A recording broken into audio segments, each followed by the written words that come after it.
Support for Up to Date is provided by Geisinger, providing world-class care for our community. Here, where it matters. Hello and welcome to Up to Date from WVIA News. I'm Sarah Scinto, here to get you up to date with all the news you should know about. The Little League Baseball World Series has begun. We have a recap from the Grand Slam Parade in Williamsport. And Governor Josh Shapiro has signed an executive order to put restrictions on data centers. It's Wednesday, August 19th. Let's get into it.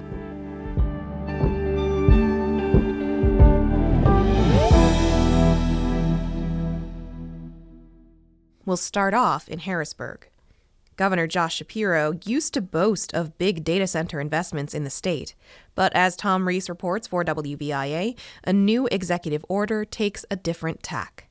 Under an order Shapiro signed Tuesday, cloud computing companies that want to build facilities in Pennsylvania must pledge to generate their own electricity, a concern for consumers who have already seen utility costs rise. The order also requires a project to have local approval before the state approves permits.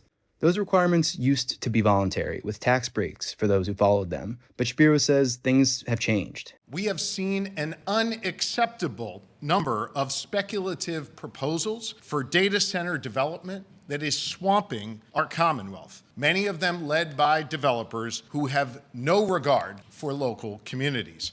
Shapiro faces re-election this fall, and his Republican foe, Stacey Garrity, says he flip-flopped after voters turned against the centers. Shapiro said Tuesday he has listened to public feedback, but his campaign notes Garrity herself previously supported the centers. Reporting from Harrisburg, Tom Reese. Thanks, Tom. You can find more on this from WVIA's Kat Bolas and Boris Krauchenyuk at WVIA.org. Now let's go to Williamsport for some Little League Baseball. The Little League Baseball World Series kicked off on Tuesday in Lycoming County at the Grand Slam Parade. If you were listening yesterday, you know WVIA News was there all day, giving you a live look at the parade. WVIA's Lydia McFarlane has a recap from downtown Williamsport. Fans lined the streets of West 4th Street, anxiously awaiting the start of the Grand Slam Parade. Hours before, fans set out folding chairs and cones to reserve their parade seats. Each year, the parade gives a boost to local businesses, like menswear store The Clothier. Owner Francis Ciccarelli gives out pins each year. Williamsport always looks forward every year for events like this, to bring all the people of the United States. Williamsport welcomes everybody. Corey Benet is with Lycoming Arts. He greeted tourists and parade goers. This is the first time they're giving out pins in 8 years. The city is just so much more than people give it credit for a lot of times, and this is an opportunity for us to really showcase Williamsport on a global stage. Some fans traveled internationally. Joanna Nunez and her family came from Tijuana, Mexico. Her cousin Tayedo Paez is playing on this year's Mexico region team. It's really amazing for my cousin and for all the boys that are representing Mexico. We saw all the sacrifice that they are making, so it's amazing, and we hope that they can be championships. From Tijuana, the family flew to San Diego, then to Detroit, and finally to New York City, where they rented a car to drive the rest of the way to Williamsport. Joanna says the long trip was worth it to see her cousin represent their country. In Williamsport, I'm Lydia McFarlane, WVIA News. Thanks, Lydia. Find more coverage of the Grand Slam Parade and more info on the series at WVIA.org. Stay with us. There's more up to date after this break.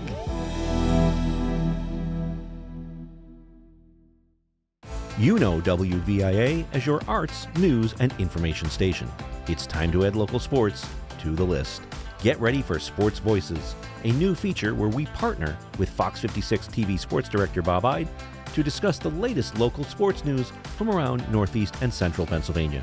We'll look ahead to the week's key games in high school sports, collegiate athletics, and more. Tune in to WVIA FM at 7:51 and 9:51 a.m. every Friday morning. Welcome back. Our last story of the day comes from Western Pennsylvania.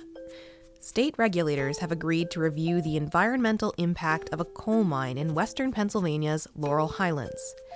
The decision follows a state environmental hearing board decision ordering the state to conduct the review. Reed Frazier reports for WVIA.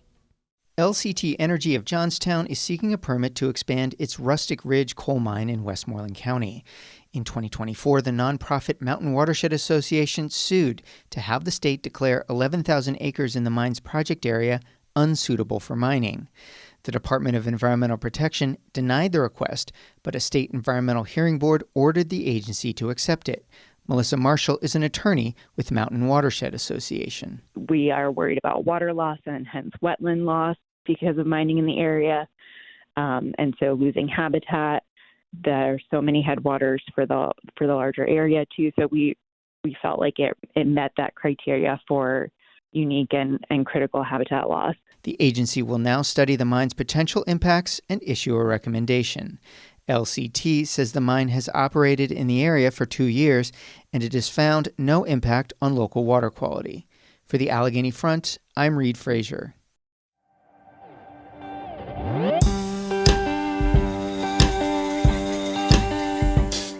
All right, I hope you're feeling up to date. Find more stories, as always, at WVIA.org. I'm Sarah Scinto. Thanks for listening today. We're here every weekday, so make sure you subscribe and tune in so you don't miss anything. Have a great day, everyone. I'll catch you tomorrow, right here on Up to Date.